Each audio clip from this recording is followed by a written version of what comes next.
Nagbabalik po muli ang inyong lingkod at nagbabalita ng mga balitang dapat nating malaman dito sa ating bansa. Ito ang Balitang Pambansa. Atin ngang matutunghayan sa channel na ito kung ano ang nangyayari sa loob ng ating gobyerno at syempre tumutulong na rin sa ating mga mamamayan na malaman ang katotohanan dahil mayroon tayong karapatan na malaman ang tunay na nangyayari sa ating bansa. Ngunit bago natin panoorin ang balita, huwag niyo pong kakalimutan na mag-subscribe sa ating channel at pindutin ang notification bell para lagi kang maging updated sa ating mga bagong videos na ina-upload araw-araw. At sa ating mga solid viewers naman dyan ay maraming salamat naman po sa walang sawang pagsuporta. At syempre, huwag din pong kakalimutan mag-iwan ng like at i-share ang ating mga videos. At kung mayroon ka naman pang opinion, ang ating comment section ay bukas para sa inyong mga hinaing. Ito na nga mga kaibigan, ating panoorin ang buong video. Salamat po muli and God bless!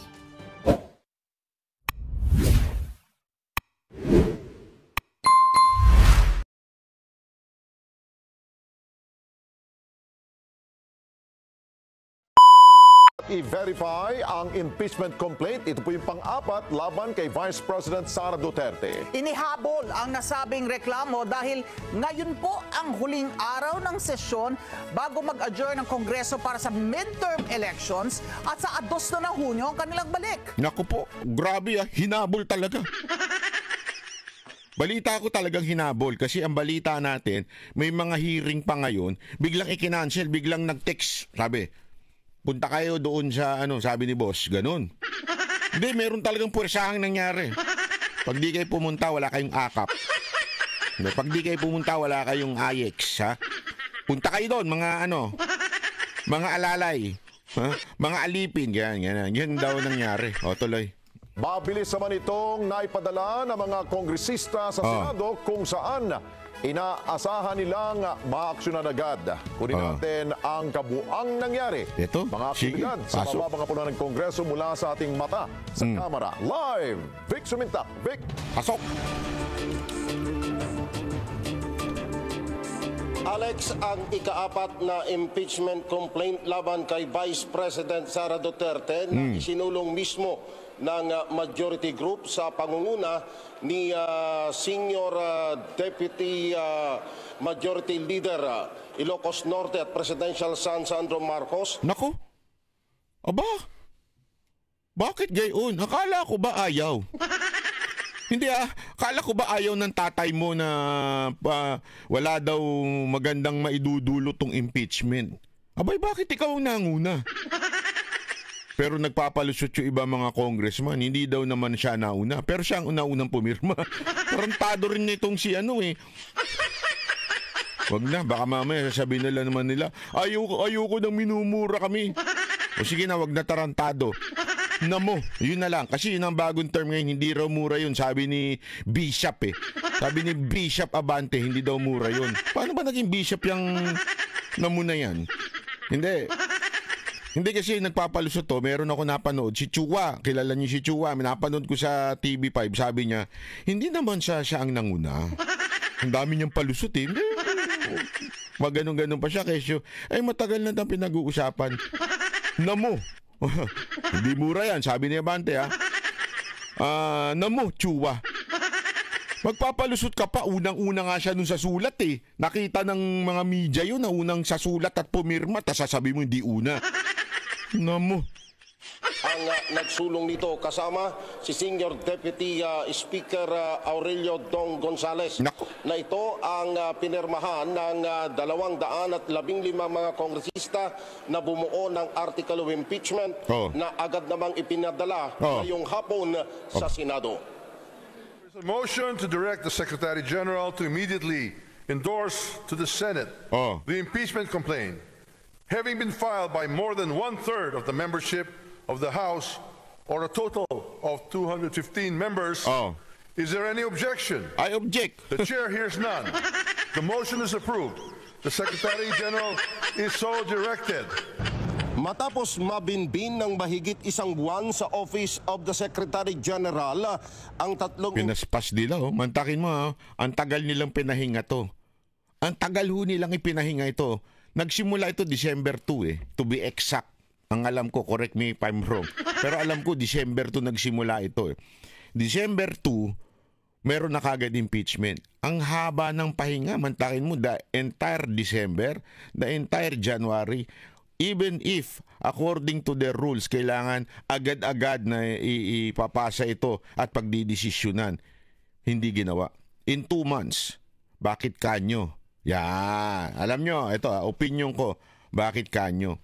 Kasi, alam nilang una, doon sa gagawin ng Iglesia ni Cristo. Medyo natakot sila noong una na, sandali, titingnan nga natin. Nung nakitang madami at nakita nila na nung kinokontra na nila, may mga sila, may mga inutusan silang mga bayarang troll na nagpapakalat ng kasinungalingan sa INC. Ang dami niyan. Ang dami nga nag-report sa akin ng mga taga-ANC. Bakit yung mga vloggers lang na DDS na pinapapunta ang dami nag-fake news sa amin, sa iglesia, sa aming pinuno. Hindi man lang pinatawag. Kasi nga, tinrabaho muna nila kayo. Nung pagkarally ninyo, tinrabaho nila kayo, siniraan muna kayo, sinubukan mo ng i-testing hanggang sa nakasunod. Ipakukulong dapat ang social media. Dapat ipakukulong yan. Kasi ang nangyari, after the INC, lumabas naman yung budget. Tingnan nyo yung yung pagkasunod-sunod, yung fiasco sa budget lumabas. Okay? Tapos, makikita mo, kailangan ng kailangan ng distraction, ika nga. Kailangan ng diversion. Kailangan mawala ang tuon ng mamamayan doon. Okay? Paano mangyayari yon? Kung hindi ito itatapik ng mga vloggers. Ang problema, yung mga vloggers, magaling. Kasi alam mo ito, walang biro ito. Pansinin ninyo. Ito lang, pansinin ninyo. Bakit ang mga loyalista ang tatangan ng mga vloggers nila?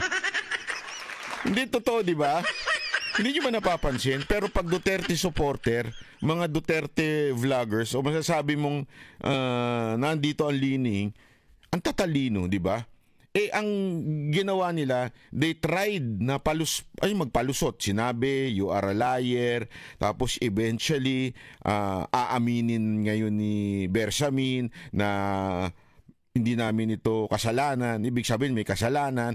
And eventually, umamin si Kimbo hanggang sinubukang salbahin ng mga ibang mga congressman. Lahat yan napasinungalingan ng mga vloggers. Lahat yan na-expose ng mga Duterte vloggers o masasabi nating mga anti-Romualdez vloggers na patunayan na tinatarantado nyo taong bayan. And because of that, makikita nyo it's a trend. Even mga hindi Duterte supporter naniwala doon at nakita nila yung tarantaduhang ginawa. Hindi lang pati Makatae Black, pati yung mga Dilawan, mga Pinklawan, nakita ho yun. Kahit yung mga pretending na nasa gitna, nakita rin ho yun. So talagang wala, wa-effect. Okay? Wa-effect. Bakit to? Dahil nga araw-araw pinapaliwanag ito ng mga vloggers. Para madali, ang ginawa nila, inimbitahan nila ngayon yung mga vloggers. Na alam mo ang intention ay ipakulong. Di ba Prepared. Lalong-lalo na, mamaya pag-uusapan natin yung sa ibang video, pag-uusapan natin yung pikon na si Bishop Abante. Wag na nga natin tawaging Bishop Abante yun. Pangit kasi pakinggan, nasisira yung mga ibang bishop. Dapat ang tawag na lang natin yan, Namo Bante. Namo Abante, yan. Since ikaw naman nagpauso niyang Namo, ibabansag na natin siya yan, Namo Abante. Di ba? So nung kitang-kita mo prepared sila na pati si Paduano prepared na talagang ipakukulong yung mga vloggers. Sandali, mga kababayan, matalino ho ang mga vloggers. Matalino ho ang mga DDS vlogger na quote-unquote DDS vlogger. Alam mo kung bakit? Matalino, inunahan sa Supreme Court Prepared sila. As a matter of fact, nakatanggap ako ng tawag din. Kasi kasama po tayo dun sa 40 na pinapatawag. Nakatanggap din po ako doon. Ng tawag mula sa... Hindi ko nga alam Kasi nga busy-busyhan ako. Alam mo naman, pag ako aware lang ako sa mga nangyayari pagka, alam mo yun, magbibideo na ako. Pero the rest of the day, may negosyo ako, may trabaho akong ibang ginagawa. So hindi ko alam until tinawagan ako, kasama ka daw. Ang problema ho, papunta na ho ako ng Japan noon kasi naka-schedule na po ako, meron po akong negosyo dito na inaayos. So sabi ko, pasensya na, hindi ako makakasama kahit gusto kong sumama. Kasi alam ko pupunta sila sa Supreme Court the day before Sinasama nila ako kung gusto ko daw sumama, kasamang pipirma doon sa final nila. Sabi ko nga, pasensya na, hindi ho talaga ako kasi hindi ko na mabago. Ang mahal-mahal ng ticket Hindi naman po tayo ganun kayaman. Middle class lang. Hindi totoo naman. So, ano ang punto ko dito? Kita ninyo, yun talaga ang plano. Kaya pala, sila magpapakulong itong mga vloggers ay dahil kinabukasan meron na silang plano na i-impeach si VP Sara Duterte. Yun ang katotohanan. Meron na ho silang plano at to lessen the noise, to lessen the people na pumalag doon sa kanilang kasi mantakin mo kung nakukulong yung 40. Sabihin nyo ba hindi ba imposible? Naku, walang imposible sa mga demonyong greedy na tao. Walang imposible dyan sa mga yan. Puro mga greedy ang mga animal na yan. Talagang wala imposible ang gagawin nila. At prepared na yan. Hindi ko kami ikukulong sa kamera. Ikukulong kami sa mga presinto. Yun ang ginawa nila kay Grijaldo. Kinulong sa presinto, di ba? So, ibig sabihin po nun, bawal ho mag-cellphone. Sa madaling salita, imagine ninyo yung 40 na yun, hindi ho makakapag-vlog about the impeachment. Diba? Di kahit papaano, medyo hindi ganun mag-iingay kung papaanong tunay na nangyayari sa impeachment. Kaya yun ang kanilang lumabas na plano talaga. Ikulong ang mga vloggers para dito sa impeachment nito. Ngayon, ang tanong, bakit kanyo hinabol? Mamaya ako sasagutin yan. Unya. Impeachment complaints laban kay Vice President Sara Duterte. Inilarga ngayong huling araw ng sesyon ang ika-4 na impeachment complaint laban sa pangalawang Pangulo. Permado ito ng mahigit sa 1/3 na miyembro ng Kamara na siyang itinatadhana. Ayan sabi ni Namong Chua Hindi naman si ang nagpasimuno niyan, hindi naman si Sandro Marcos. Kitang-kita naman ninyo. Buhok pa lang, parang... Paradise! Iba yung tono mo. Wala ka sa tono, Brad. Ng batas para otomatikong mayakyat sa Senado ang Article of Impeachment kahit hindi dumaan sa hearing ng Committee on Justice. Kinumpirma ni House Secretary General Reginald Velasco na 215 na mga kongresista ang pumirma at nag-endorso sa ika-4 na impeachment complaint. Pursuant to Section 14, Rule 4 of the Rules of Procedures, in impeachment proceedings... Alam mo, sir, ako may suggestion lang. Bagay ka maging pare. Hindi. Yung boses niya kasi parang pang-pare, yung datingan. Walang masama doon, hindi ko sinasabing pangit ang boses niya. Parang pari lang. That of House members who verified and swore before me this impeachment... Pero hindi ugaling pare. Tuloy. Complaint is 215 House members. Sa huling sesyon ngayong hapon, bago ang break para sa midterm elections, nagpatawag ng COCO sa majority group si House Speaker Martin Romualdez. Isa sa sinasabing agenda na tinalakay ang impeachment complaints laban kay VP Sara. Sa pagbubukas ng huling sesyon ngayong hapon ng Kamara, opisyal na inanunsyo na higit pa sa 200 na mambabatas ang nanumpa at nag-endorso sa ika-4 na impeachment complaint. Noong nakaraang Disyembre, magkakasunod na isinampa ang impeachment complaints laban kay VP Sara. Una noong December 2, sumunod noong December 4, at ang ikatlo noong December 20. Tama po ako, December 2 nga, December 2. Patay ang reklamo laban kay BP Sara sa sinasabing impeachable offenses na itinatakda ng konstitusyon, kabilang ang betrayal of public trust, culpable violation of the Constitution, bribery at high crimes. Inirekomenda naman na ilagak ang tatlong... Parang AM ano to, no? Announcer siguro ito si Kuya. Hindi kasi pagka pumikit-pikit ka, pakinggan mo yung boses niya. Para ka nasa AM, di ba? Nakakatuwa.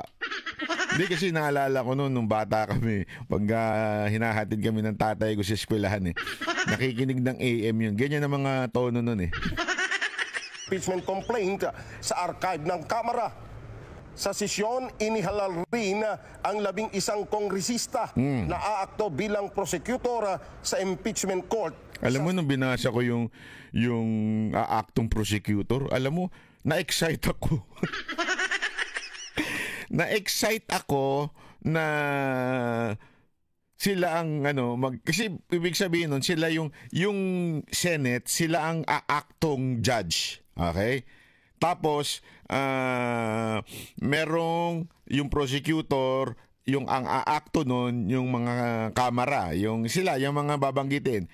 Nung napakinggan ko kung sino yung mga yun, sabi ko, na-excite ako bigla.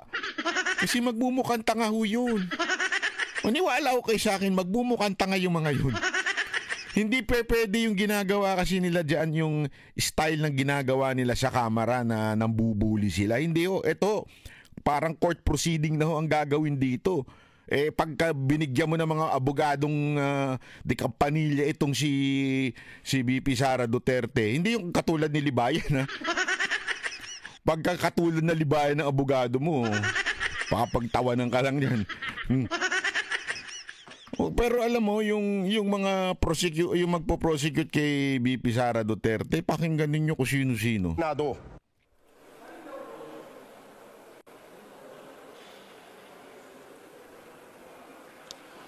Alex, ngayon ay... wala pala dito mamaya doon sa isang balita. Naghahanda na itong 11 congressman prosecutors yan. at nakatakda silang magpulong sa mga susunod na araw kahit na nakabreak na ang sesyon ng Kongreso. Maniwala ka magpupulong yan.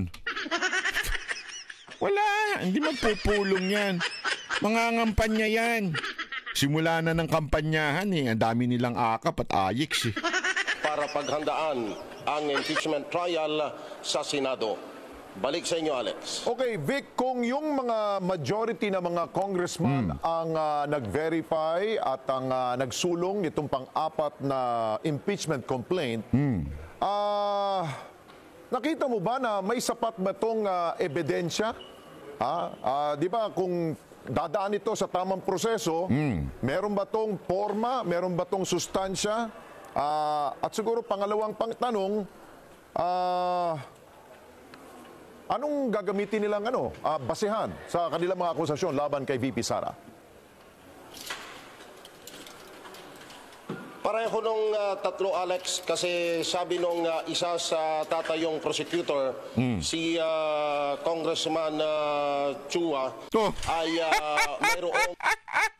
Grabe si Chua, tatayong prosecutor. Shit. Hindi naman sa pero pambihira ho, wala ho sa hulog yun Ang level ng utak nun parang si Libayan Wala ho, sus. Kaya nga ako, alam nyo yun, kung kayo, marami ho sa atin medyo na-frustrate. Hindi naman na-frustrate, para nalungkot kasi na-impeach si BP Sara Duterte.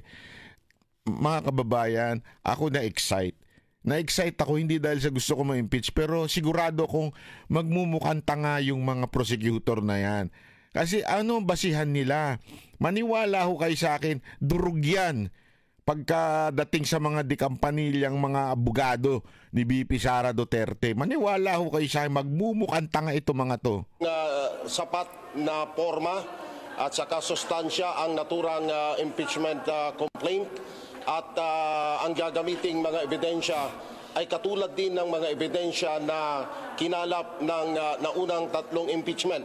na nakabatay ito sa mga isinagawang pagdinig ng Quad Committee at saka ng House Committee on Good Government and Public Accountability. Sana nga pinupo niyo pati si Franz Castro. Para na kayong circus, para pa kayong magiging ano niyan. Alam mo yun sa mga peryaan, yung mga nagtataya-taya doon, yung may daga na tatawid papunta doon sa taya mo, yung baka maging bukang gano'n na yun. Hindi lang circus, peryaan. Kung saan pinaharap at doon inimbestigahan si Vice President Sara Duterte, Alex. Okay, Vic, lumalabas ngayon sa social media yung mga pumirma sa naturang verified complaint ng laban kay Vice President Sara Duterte. Parang nakita ko yata ang unang pumirma doon ay ang presidential son. Walang iba kundi si Congressman Sandro Marcos. Ibig sabihin ba niyan, Vic, I don't know, kung nakausap niyo na siya, ibig ba sabihin niya na hindi siya nakinig sa kanyang tatay? Yan ang mga yan ang mga tanong diyan eh.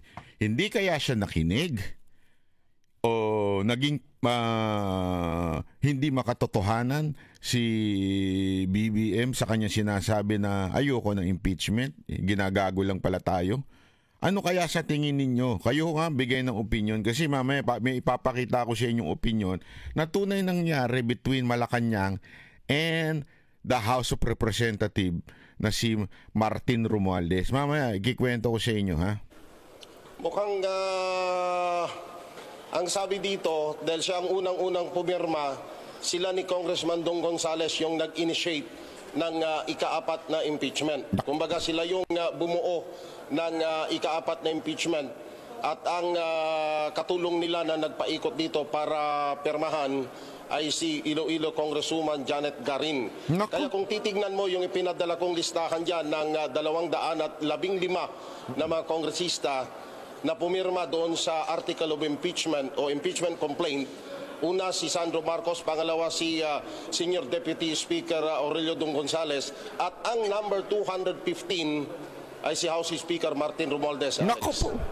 Dahil nga bukod doon sa pirma, isang numero 1 pumirma, makikita rin sa mga video na pinalabas ng House of Representatives, siya yung masigabong pumapalakpak sa tinig ng kanyang pinsan na si House Speaker Romualdez.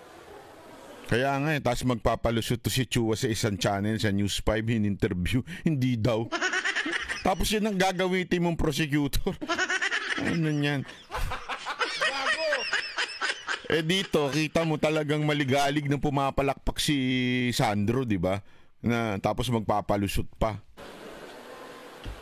Tama, Alex. Dahil ang sabi ng office ni Secretary General Reginald Velasco, hindi ito ura-urada na inihabol lang ngayon.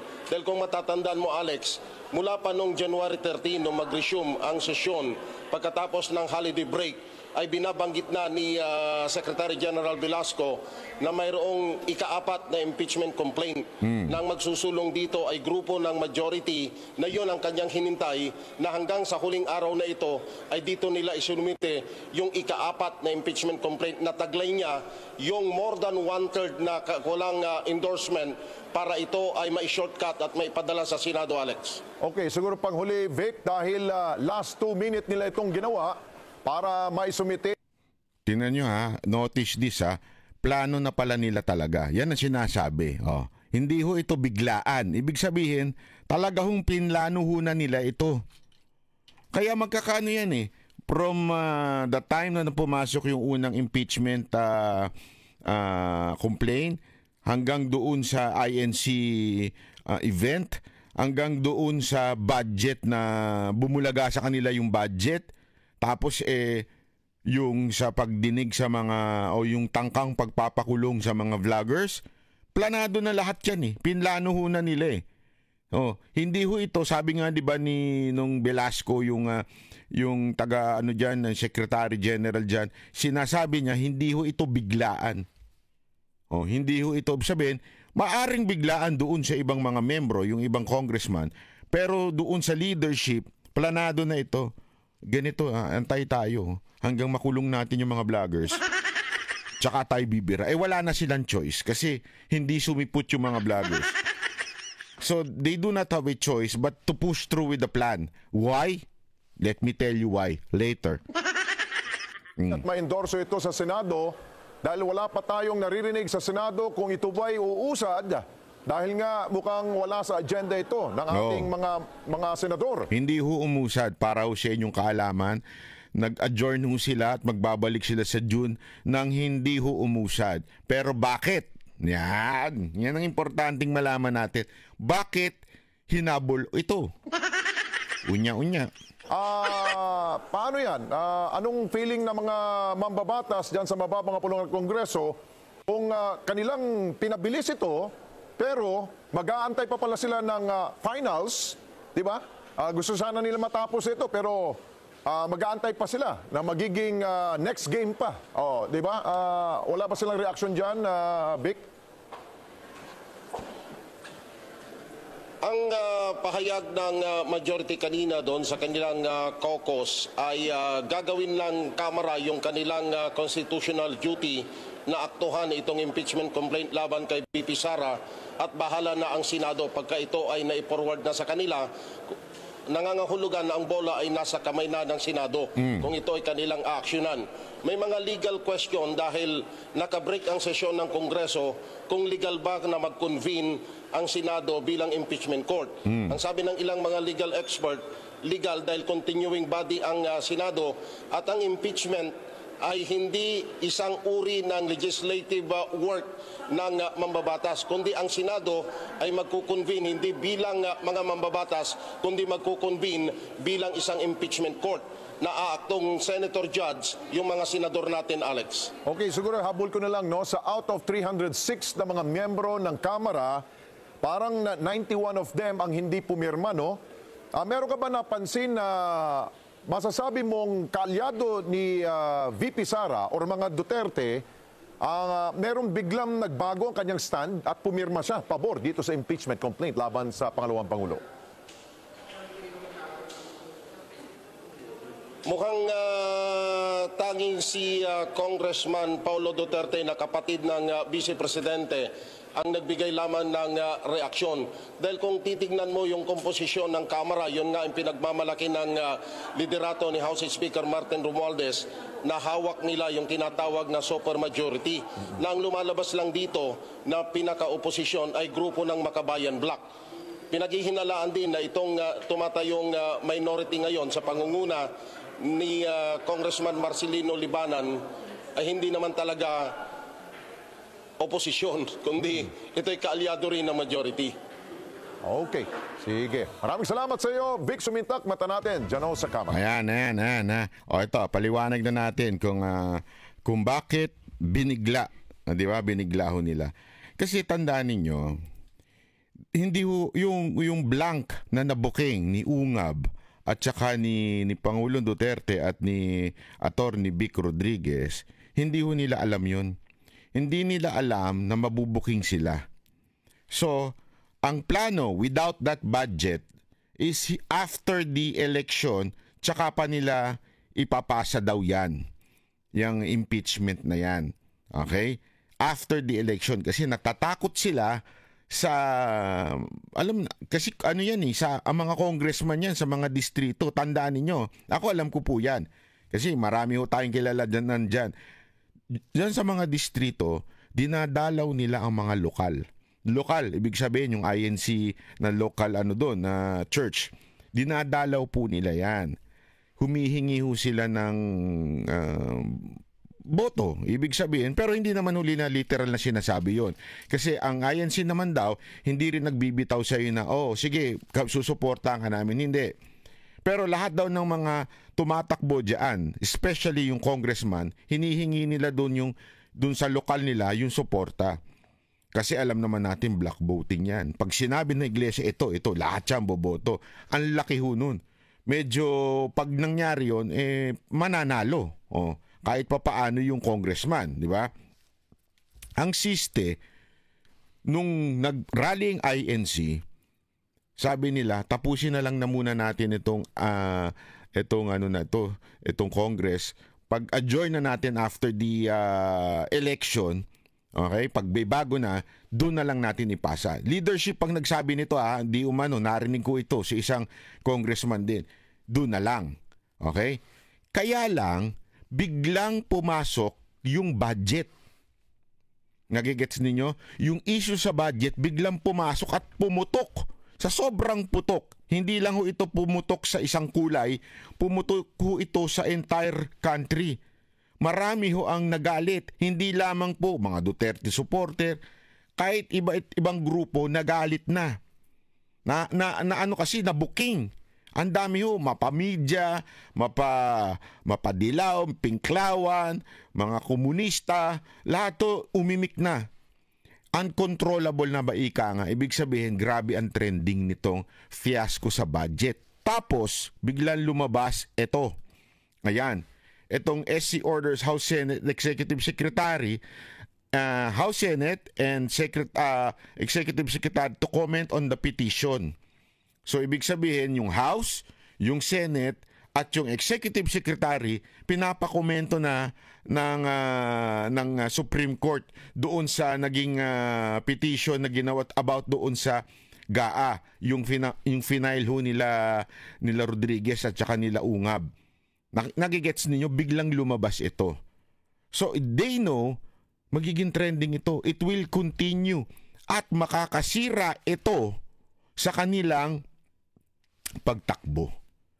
Mantakin mo, this is the most corrupt budget in the entire history of the Philippines. Most corrupt.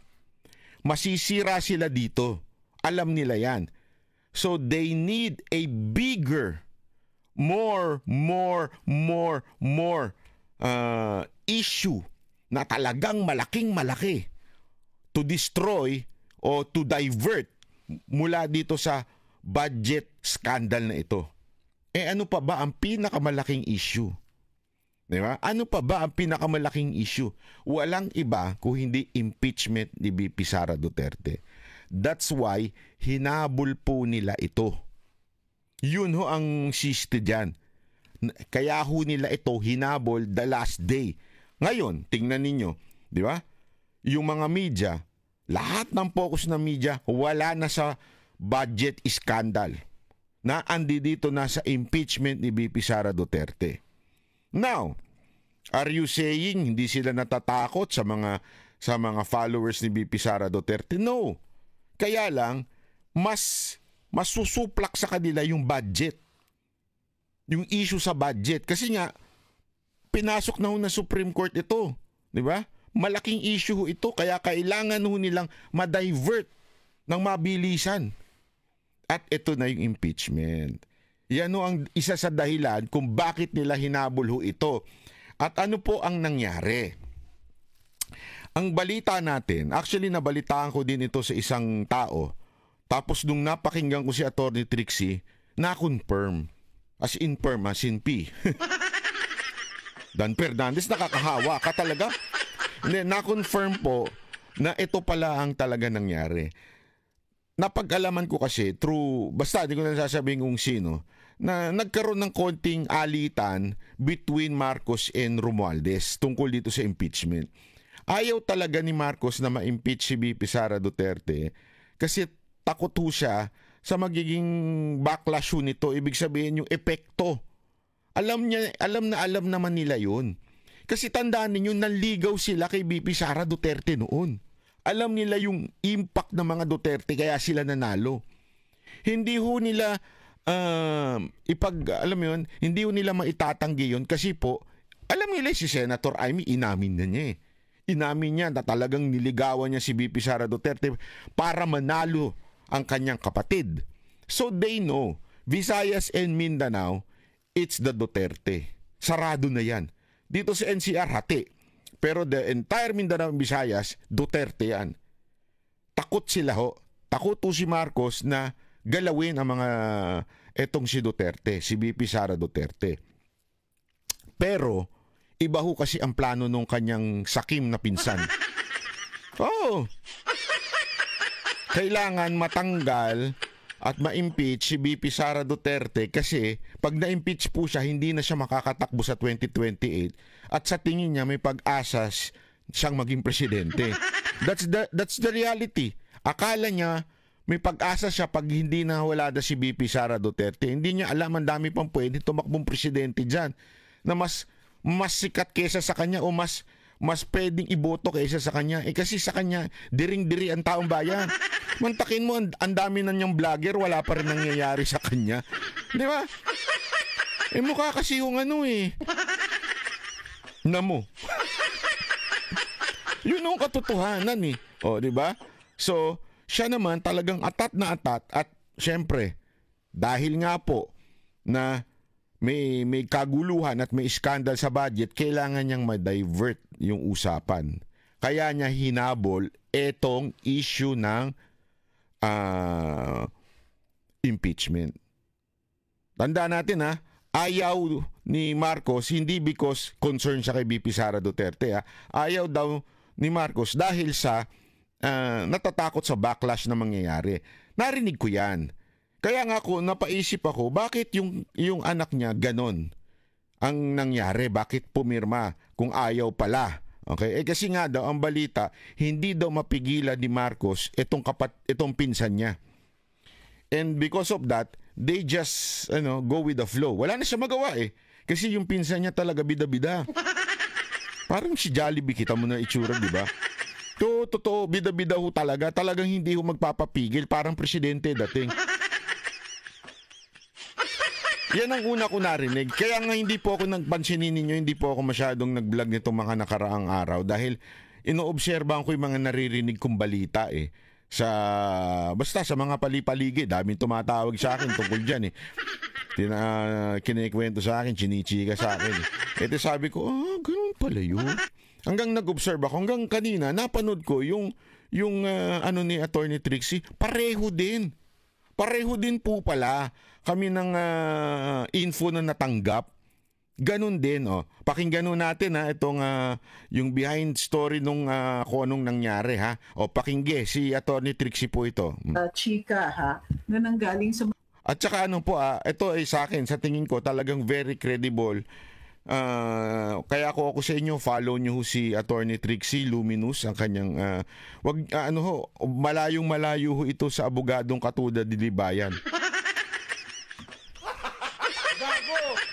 Kasi alam mo, dumadami ng abogado dyan na nagbo-vlog may nagsabi nga sa akin ng tatay ko to medyo tawan-tawa daw siya dun sa Libayan na yan Kasi yan daw ang mga pipitsuging tsaka walang alam na abogado. Yung pagkahinarap mo sa korte, magmumukhang eng-eng. Walang biro.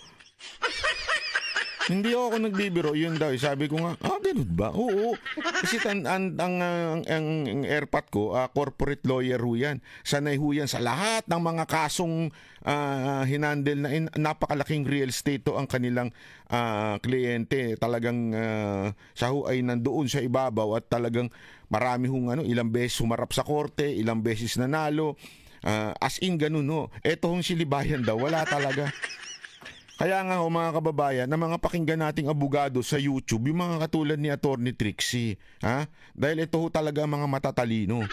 Tuloy. Malacanang, nag-attempt pa daw si Pangulo na tawagan si Speaker Martin lunchtime yesterday na wag nang ituloy ang impeachment. Total, it was the last day of session for Congress. Well, yun ang hanash. Pero yun ang pagkaintindi ko is that the President was not asking Speaker Martin to not continue hindi niya pinipigilan si House Speaker Martin Romualdez sa impeachment out of concern for Vice President Inday. Ngunit natatakot siya dun sa backlash. Ulitin ko ang dami kasing natatakot siya sa backlash? Akala ko backlash! Ang dinig ko kasi natatakot siya sa bakla Sorry naman. Sorry. Backlash pala, backlash. Kasi it sounds like bakla, it sounds like backlush. Backlash, okay. Ninilinaw ko lang, Attorney Trixie. Baka mamaya may mga, alam mo na, yung iba dyan kulang sa linis ng tenga. Bakit kaya natatakot si Pangulong Marcos sa bakla? Mahirap na, kaya linawin natin. Sabi sa inyo, kunwari lang yun. Kung kunwari, edi sana pinublico niya. Ang tingin ko dito is totoo yun. Binipigilan niya kasi alam niya kung anong pwedeng mangyari at sasabog ang galit ng mga tao sa kanya. Totoo Kasi yun. no matter what he does, kahit sabihin pa natin na totoo nga, pinigilan nga niya, he didn't try hard enough. Pwede naman niyang i-split yung house eh. Kung kaya niya. Pwede naman niyang sabihin dun sa mga kakampi niya sa house na, I'm expecting you to vote according to dun sa press release ko. Sinabi ko na, huwag niyong i-ano si Inday kasi may mangyayari pa. Sandali, nagbabasa ng comments. Kasi live po ito eh. Live niya yan. Unang-una pang pumirma doon sa nakatanggap kami ng listahan ng mga pumirma doon sa house at unang-una pa, pasimuno pa, si Ferdinand Sandro Marcos. Naku, si Ferdinand. So, malamang ang nangyari dyan is that, yun. Ay, anong nangyari doon?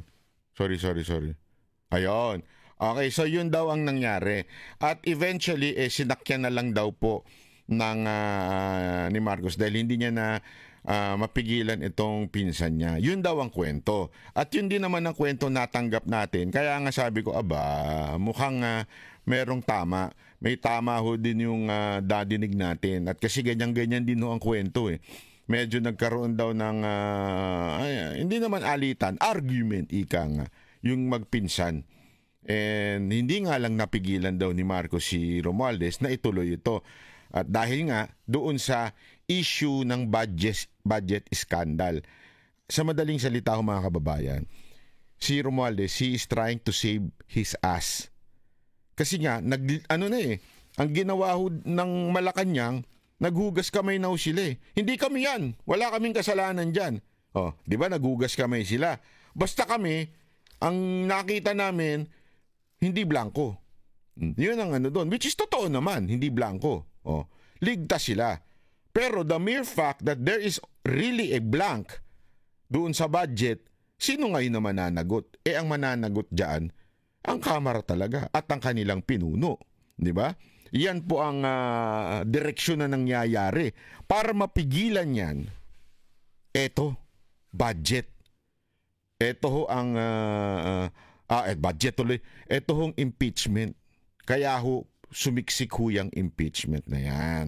Yan po talaga ang nangyari. At yan din po ang kinonfirm ng itong si Laungab. Ito, pakinggan natin to. Wala pa po. Ay, sorry, chotomate.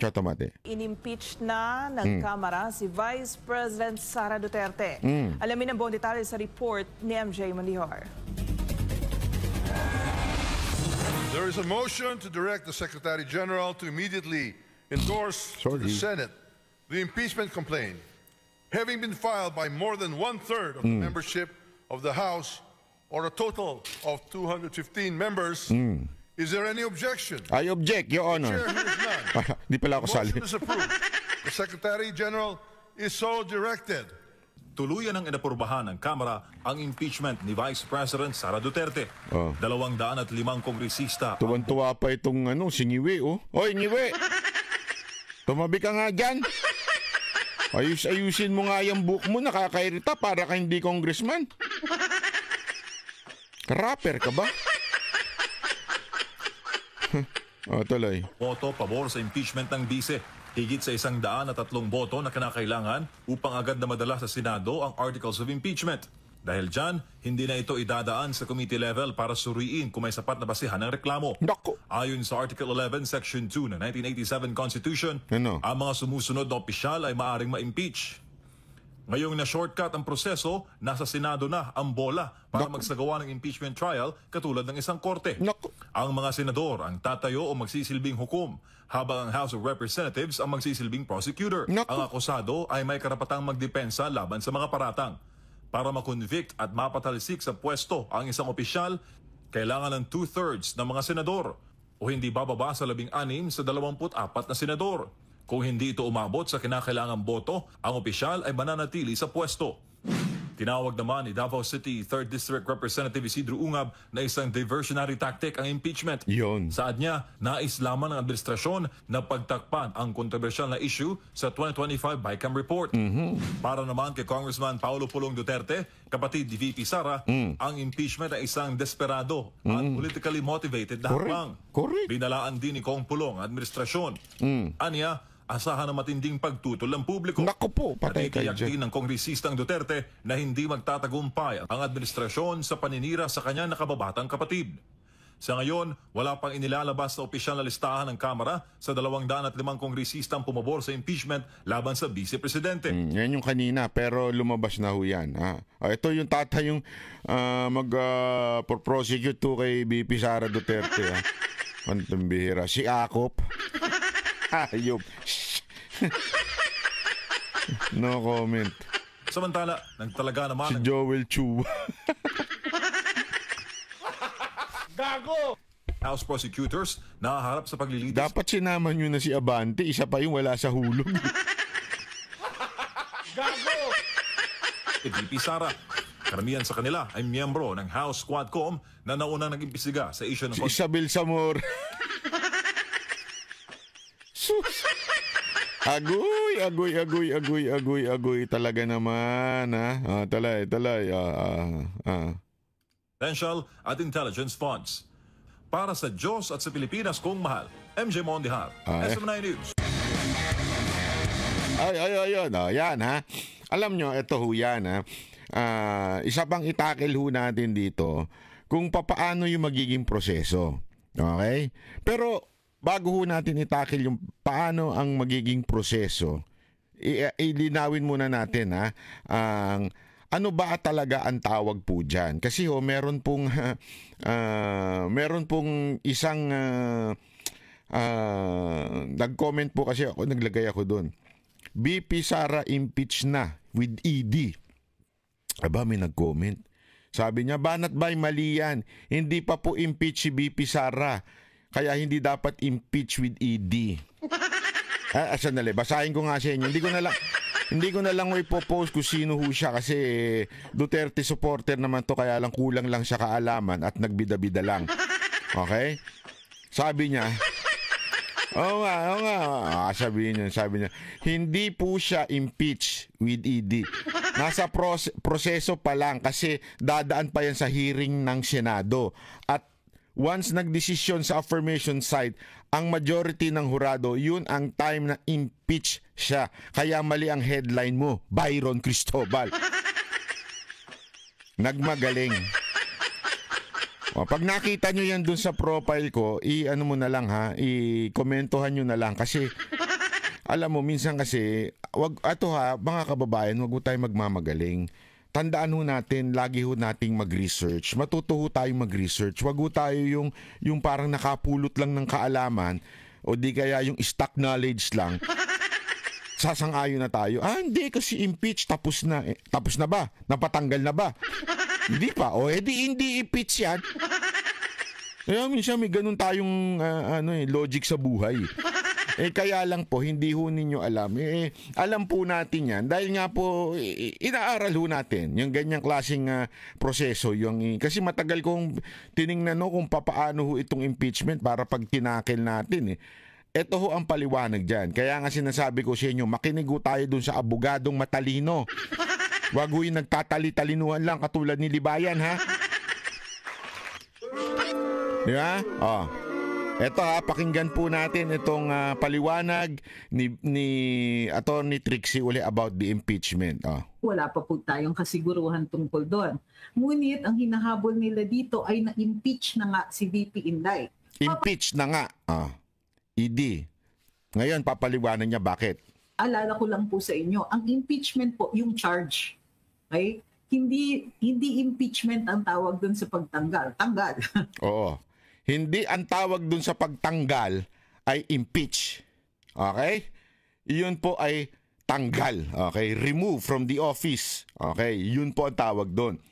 Yung impeach, pag sinabi mong with ED, tapos na. Yun ho yung charge. So pag sinabi mong na-impeach na siya ng Kamara, na-charge na siya ng Kamara, kaya haharap na sa korte. Nagigets ninyo?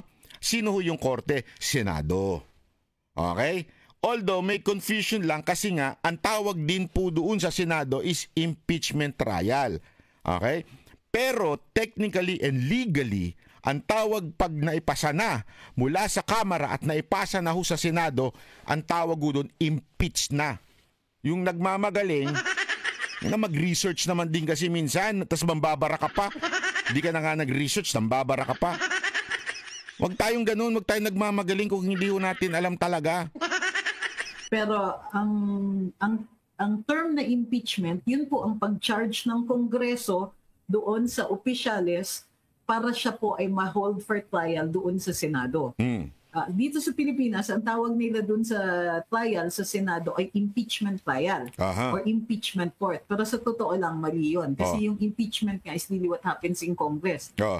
So, actually, sinasabi nga niya, hindi nga dapat tawaging impeachment trial yan. Kasi the impeachment ay nangyari sa Congress. When you say impeach, is na-charge na po siya ng parang kaso, which is na-charge na po si VP Sara Duterte na siya po ay dapat daw matanggal according sa Kamara. So dinala na sa Senado. So impeach na with ED. Okay? Ang batas po kasi natin saktong-sakto halos doon sa procedure na ginagawa sa Estados Unidos. Dahil yung mga earlier, yung proto-constitutions natin, yung 1935 Constitution, and to some extent, itong 1987 Constitution, marami pang mga provision dito at pamamaraan na hinango or kinopya natin. Yung iba, yung almost word for word, yung mga nasa Bill of Rights natin. Galing sa US Constitution yan. Kaya ulitin ko po, impeach na po si VP Inday kasi impeach na po, okay? With ED, impeach na po si VP Inday. Charge na siya ng Kongreso. Yan. Okay, nililinaw lang po natin para pag tayo nagsalita din pag sa social media, mas maganda mayroon tayong sapat na kaalaman. Okay? Impeach na po si VP Sara Duterte. Okay? So, ituloy natin ito. Maganda ho itong istorya ho na ito na paliwanag naman po na mismo kahit media ang ginagamit din po ay impeach na. Okay? Ito. Matapos itenga ng halos 2 buwan, biglang inarangkada ng Kongreso ang impeachment complaint laban kay VP Sara Duterte. Pero marami pong konsiderasyon sa issue ng timing. Tandaan na ang impeachment ay bahagi lamang po ng isang mahabang proseso. Ang ginawa ng Kongreso nitong Miyerkules ay ang mismong impeachment. Pero hindi pa po ito yung conviction. Two-step process po kasi yan. Ang impeachment na ginawa ng Kongreso ay parang pagsasakdal o yung pagsasampa ng kaso ng isang piskal sa korte matapos manapan po ng probable cause. Ang susunod ay ang impeachment trial na nagigets nyo, itinerno din ito doon sa trial. Anong ibig sabihin? Halimbawa, alam ko din ito kasi meron din tayong demanda. So, magkakaso yung isang tao, tapos dadalhin sa piskal. Pag nadala sa piskal, pag didesisyonan ngayon ng piskal, yung bang kanyang may probable cause. Pag may probable cause sa tingin ng piskal, okay, ngayon, dadali niya, i-charge na niya doon sa korte. So, na-charge ka na. Kaya nga doon na lumalabas yung warrant na kung ito ay tapos doon na nangyayari kung may bail o hindi, di ba? Pero chinarge ka na ngayon, but you are not convicted. That charge na ginawa ng piskal para sa korte, ganun din daw pagdating sa proseso ng impeachment. Okay, the entire kasi ang nangyari, ginamit lang yung word na impeachment sa entire process. Pero ang talagang diyan, impeach na siya sa Kamara. Chinarge na siya ng Kamara. Para po mahatulang guilty, kailangan po ng 2/3 vote ng Senado o 16 na boto ng mga senador. Ano pong ibig sabihin nito? Tingnan po ninyo ang timing. Sa kalendaryo ng 19th Congress, magre-recess na dapat ang Kongreso sa Pebrero 8, Sabado. Hindi naman kasi pumapasok ang Kongreso kapag Biyernes. Ang balik ng sesyon ay June 2. Grabe, no? Mantakin mo. Swerte mo, biglang congressman ka, no? yung mga Pilipino, pumapasok sila, yung mga trabahante sa gobyerno, Monday to Friday. Ang mga congressman, Monday to Thursday lang. Bakit to? Ginawa nilang batas yan.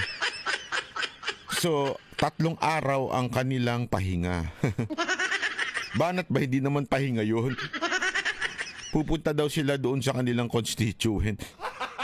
Gago! Sinong constituent? Yung mga scholar nila? Sa KTV? Yung ba yun? Gago! Po, halos isang buwan matapos ang 2025 elections ng Mayo. So, 8 session days lang po yan bago matapos ang 19th Congress. Naku. June 2 hanggang June 12. Ito pa, simula na po ang kampanya para sa national positions ng Oo. February 11, Monday. Para po sa local positions naman, simula yan ng March 28. Ang tanong, abay, kailan pa gagawin ang Senate impeachment trial? Yun lang. Maiging tignan natin ang nangyari sa corona impeachment noong taong 2020. Ayan, pansinin nyo yung term na ginamit. December, December, impeach by House with ED. Okay? Pero kailan yung trial? January pa. So, ang tawag pa rin doon, impeach na by House. Ang linaw. Okay? Nanggigigil kasi ako dun sa, nagmamagaling sa Facebook ko eh. Magmamagaling ka na lang, hindi ka pa nag-Google. Libre naman. Kung gusto mo, i-chat GPT mo pa. O gusto mo yung deep throat tuloy. Sorry. Mali! Huwag na nga natin yung banggitin na ko dyan sa deep na yan. O yan na lang. Ito na lang pong chat GPT, di ba? Yan po, ha? O, nakita nyo, di ba? December, impeach by the House. O, ayan, impeach with ED. O. Si dating Chief Justice Renato Corona in-impeach ng Kongreso noong December 12, 2011. Ang mismong trial ng Senado nagsimula lamang noong January 16 at tumagal po ito hanggang May 28, 2012. Tandaan na hindi po election year ang 2012 at si Corona ay hindi kasing kontrobersyal ng mga Duterte. Pero sa lagay na yan, tumagal pa rin ng 4 na buwan ang impeachment trial ni Corona bago po siya makonvict sa botong 20 versus 3. Kaya't ang tanong, hindi kaya mas matagal at mas masalimuot ang magiging impeachment trial ni Sara Duterte? Ang isa pa pong tanong, nagigets ninyo? Mas matagal at alam nilang hindi naaabot. Alam nilang last day na. Why would they do it? Di ba? Why would you do it na alam mong hindi naman pakikinggan yan? It will take time. Dito nga 3 months di ba? Mantakin mo, sabi nga ni Ed Lingaw, paano pa kaya si BP Sara na mas alam naman mas kontrobersyal, mas matagal pa yan? Bakit nila? At napakadelikado. Kasi maaari hong magalit tong iglesia doon sa mga pumirma. Pero why would they take that risk? It should be a bigger and greater reason. And I think that reason is because of the budget scandal. Kaya nga may mga bali-balita na napuwersa lang sa pamamagitan ng ayuda etong mga congressman. Marami daw na congressman, even if company ni speaker, ayaw pumirma kasi nga natatakot nga sa hagupit ng Iglesia ni Cristo at ng Taong Bayan. Takot sila. Alam nila malakas ang hatak pa rin ni BP Sara Duterte. Bakit to nila tinuloy? Dahil nga gustong salbahin daw ni di umano, allegedly, ni Romualdez yung kapalpakan nila sa budget scandal. Para mawala doon ng atensyon, kailangan ng isang bonggang-bonggang issue. Hindi pa pwedeng issue lang EJK na naman, ICC na naman, o di kaya yung kay Bantag, o kaya yung kay Kong Tebes. Hindi na nila matatakpan niya ng ganyan. Kailangan nilang matinding malupit na issue. Ano yun? Impeachment ni BP Sara Duterte. Yan ang katotohanan. Kaya yung mga ibang congressman ayaw pumirma pero dahil alam mo na, ayuda, malupit na ayuda. Akala ninyo tumatanggap lang ng ayuda kayo kayong mga maralita. Hindi, pati ho mga congressman. Alam nyo kung bakit? Ang kwento-kwento dyan, kasi pagdating sa mga survey, yung mga nakita sa Quadcom, yung mga nakita sa Tricom, at saka yung nakita doon sa committee ni Chua, bumagsak sa survey. So kailangan talaga nila ng budget. Sobrang bumagsak daw sa survey. May bali ako, alam ko, may bali, lalo na sa Maynila. Naku po, maniwala kayo sa akin. Kakain ng yung mga congressman dyan na tumatakbo ngayon. Wala, talo daw talaga. Kaya siguro, kailangan na nilang kumapit sa patalim. Ano ho yung patalim na yun? Maaaring pension? Pension? Hindi. Maaaring retirement plan? Sige na, okay na matalo. Basta may retirement plan kami. Para mo naman sinabing matanda, banat ba? Wala akong binabanggit. Namo. Gago! Para daw ayun na, eto na. Kaya daw pumayag na rin yung mga kongresista. Kasi nga po, very convincing daw si Speaker Romualdez.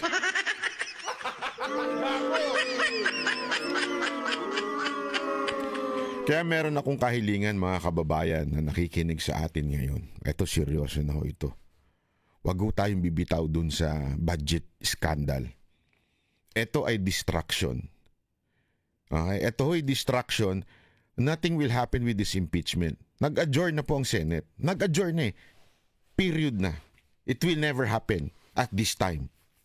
Two things that we need to do from now on until to this coming election. One, okay? Number one na kailangan natin gawin, tutukan natin ang budget scandal.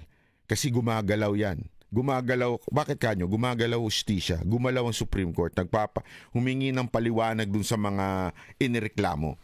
So, gumalaw po. Sa tutukan natin yan, huwag natin bibitawan yung budget scandal na yan. Kasi legally, dyan sila makukulong, dyan talaga sila mapapahamak, dyan sila matatanggal sa posisyon. Budget scandal. Second, okay? Second, nasa kapangyarihan na ng Senado ang future ni VP Sara Duterte. Kailangan maipanalo natin ang lahat ng PDP at yung mga kaalyado. So mga kababayan, double time tayo. Naalala ko, ako nananawagan ngayon, naalala ko nung panahon ng 2015 and 16, parang himala yun. Mga kababayan, hindi ho kami nangampanya noon dahil sa tingin namin mananalo mga Duterte. Hindi ho. Nag-araw-araw ho kami sumama. Nagtiyaga ho ang Mocha Girls. Walang bayad. Sa isang araw, ilang sorte yung pinupuntahan namin. Mauuna kami, magpe-perform kami, ine-entertain namin yung mga tao bago dumating si Pangulong Duterte. Pagdating ni Pangulong Duterte, lilipat kami ngayon sa ibang venue na pupuntahan din. Susunod ni Pangulong Duterte, magpe-perform uli kami doon, tas lilipat na naman si Pangulong Duterte, tas lilipat uli kami sa pangatlong event. Sinaga po namin yun at hindi ko ho yun ipinagmamalaki o sinusumbat. Pero because of the effort of everyone at that time, kasi ganun din po ang ginawa ng iba pang mga artist katulad ni Jimmy Bondoc, lahat to ganun ang ginawa. Talagang lumalagari, kaya kilala namin kung sino yung talagang mga pasasabi mong die hard na magkakasama noon una. At makikilala namin kung sino yung mga nagtalunan na lang. Kasi at that time, ang baba pa po sa survey ni Pangulong Duterte.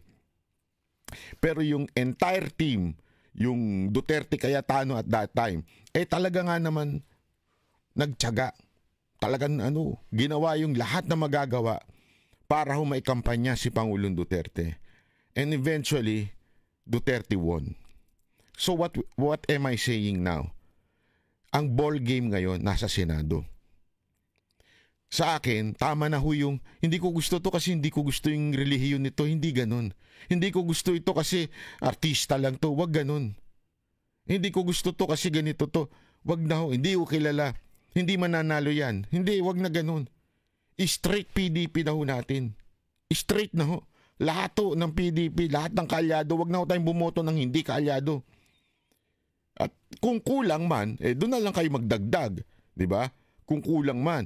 Pero sa akin, Eto na ho, straight na ho natin ang mga tunay na gusto ng matinding pagbabago. Magpatuloy at bumalik ang pagbabago. Alam mo, may nabasa ako Nakakatuwa, sabi ko, America is back. Yung may nakita ako sa news, America is back. Tapos picture ni Donald Trump. Which is, pag tinatanong ko yung mga kababayan natin sa ibang bansa, ganun na sinasabi nila. Talagang bumalik na daw Amerika. Kasi bumagsak, dumausdos nung panahon ni Biden. Alam mo, sana dumating ang panahon. Huwag na natin antayin yung 2028.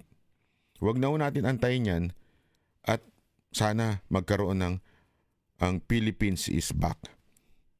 Na ganun tayo Na-segue ho tayo. Mantakin mo, tatanggalin pa yung busway. Sakit sa bangs mo, Brad. Para mapuwersa daw yung mga taong sumakay ng tren. Napakinggan ko ito